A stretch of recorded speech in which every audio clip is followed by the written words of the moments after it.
Overpaying for anything sucks, especially socks, so why pay $45 for a single pair of grip socks when you can spend less than half? Pure Grip Socks Pro feature our best materials for optimal fit, moisture wicking, and performance at a fair price, just $16.99 a pair at puregripsocks.com. Some football boots are good, some football boots are amazing, and some are even stars. But the boots that I have here in my hands are more than that. They're superstars, specifically the Pantofola Superstar 2000, a ridiculous name for a somewhat ridiculous pair of football boots that kind of look like the FIFA default boots, I'll admit it, but I also kind of love the way they look. It's this strange hybrid of old school charm with a hint of technology, all for the retail price of 235 euros, but you can get them on sale in multiple colorways right now for roughly $200. With the main question being why?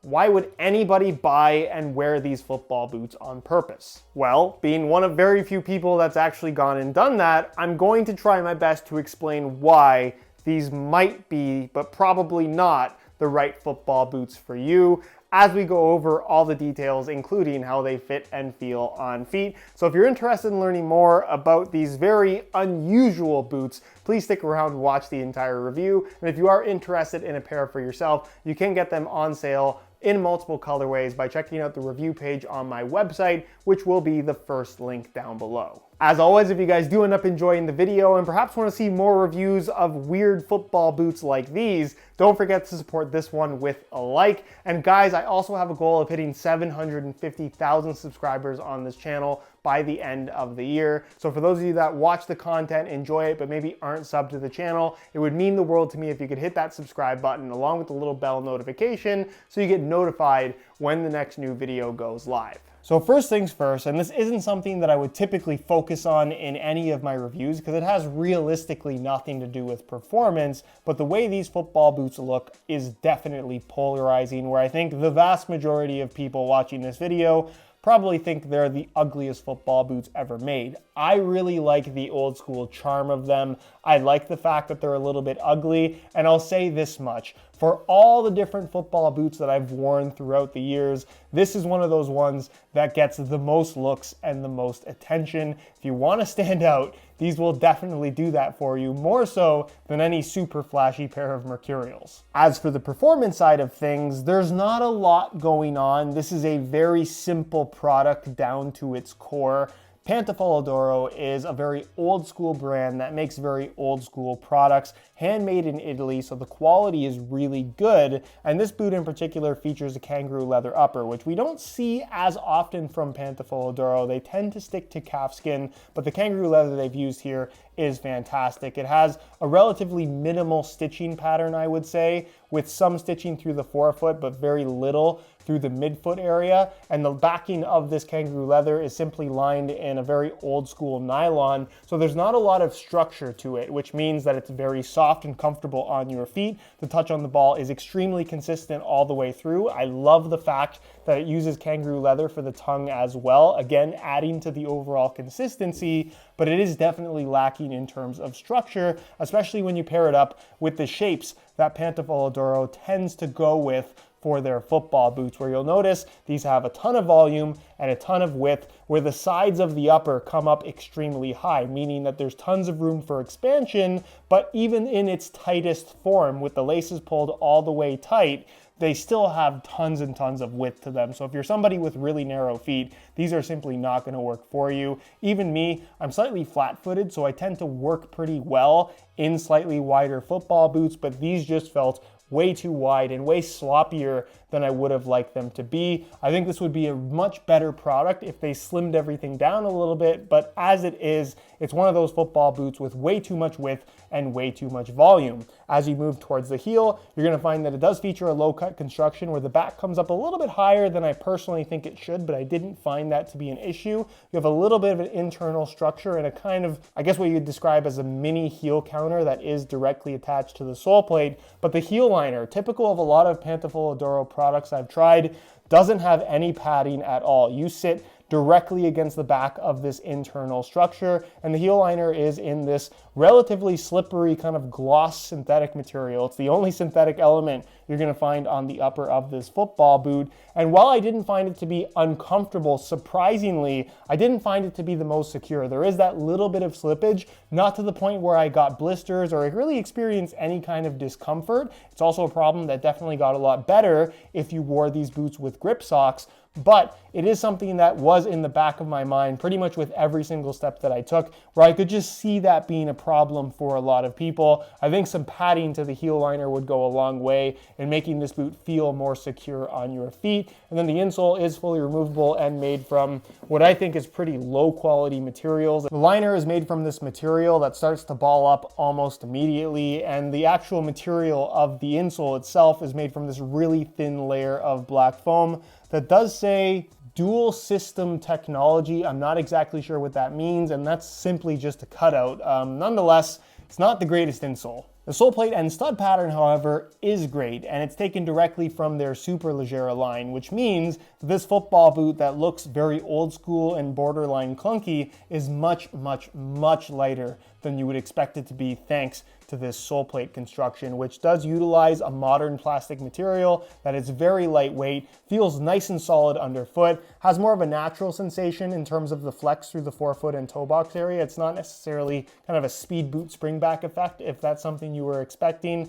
And the stud pattern, it's very traditional in terms of being all conical studs, 4 on the outside of the forefoot, 3 on the inside of the forefoot, support stud in the middle, and then of course 4 studs under the heel. It's a layout that is proven to work extremely well and isn't really going to surprise you in any way. It's just kind of proven performance and I think a type of traction and freedom to twist and pivot that is very fitting for a football boot of this type. Which brings us to the weight, where you're going to get a little bit of a lesson in regards to how looks and marketing can be a little bit deceiving in terms of what your guess might be. This looks like it would weigh a ton, but what if I told you it wasn't actually that much different in weight compared to the Nike Tiempo Legend 9 Elite, the most high-tech leather football boot currently on the market and probably the most popular as well, both in a size 9.5 US, although these are technically a European 43 because Pantofola Duro doesn't do US sizing. We're gonna put them on the scale and see what the difference is. Starting with the Tiempos, you can see they weigh in at 7.3 ounces, the equivalent of 207 grams. Remember those numbers. Change the scale back to ounces and throw on the Superstar 2000, and you can see that they weigh in at 7.6 ounces, the equivalent of 216 grams, which for those at home doing the math is a weight difference of 7 grams total, which is basically nothing, meaning that these two boots are going to feel equally as light on your feet. So here they are on feet, and again, totally a matter of personal opinion. Feel free to share yours down in the comment section, but I love the way this football boot looks. The black upper with the white stripe and gold accent, I just think has such a cool old school vibe about it. But in regards to how they fit and feel on feet, I mentioned that this is a football boot with arguably too much width, too much volume, and a lack of padding through the heel liner, which creates for a fit that isn't uncomfortable, but there's just a lot of extra space, which results in movement as well as a general feeling of sloppiness, possibly even heel slippage depending on the specific shape of your foot, which is why I have these paired up with some Pure Grip Socks Pro, which for those that don't know is my own brand of grip socks. The Pro variation features an upgraded material that is super soft, super stretchy, and of course features the grips along the bottom of the foot and back of the heel to really help reduce slippage on the inside of your boots. Makes a big difference with a football boot that has a fit like this. They're available in a wide variety of colors for just $16.99 a pair, and if you're interested in trying some out for yourself, the website to visit is puregripsocks.com, which of course will be linked down below. Even with the laces pulled as tight as possible, this is still one of those football boots that's going to have less of a tight fit than what you're going to find from just about any other modern football boot, high end or low end. There's so much width and so much volume, and when you pair that up with a super soft kangaroo leather upper, which is definitely one of the highlights of this boot, but a material that is lacking in structure, you end up with something that fits really wide out of the box, but then as you wear them in, the leather is going to stretch and they're going to get wider as well as increase in volume. So something to keep in mind when you're trying these on for the first time, if you do decide to get a pair, is they are going to expand with a little bit of use. Nonetheless, they are still remarkably comfortable when paired up with some grip socks to help with that heel liner issue, and I really like the feel of the sole plate underfoot. It gives this boot a very unique sensation in that the fit of the upper is so old school, but the boots as a whole just feel really, really light on your feet, which makes them unique from just about any other football boot that I've personally tried. As far as width is concerned, like I mentioned, they are extremely wide, so if you have really wide feet, these are probably going to be ideal. If your feet aren't super wide, it's kind of a little bit of a toss-up as to how they're going to fit you or whether or not you're going to like the way that they feel. And if you have narrow feet, just stay away, run in the other direction. These are not going to work for you. And then as far as sizing is concerned, I'm wearing these in a European 43, which would be the equivalent of a 9.5 US. I did try going half a size down. They felt a little bit too small. I was kind of curling my toes.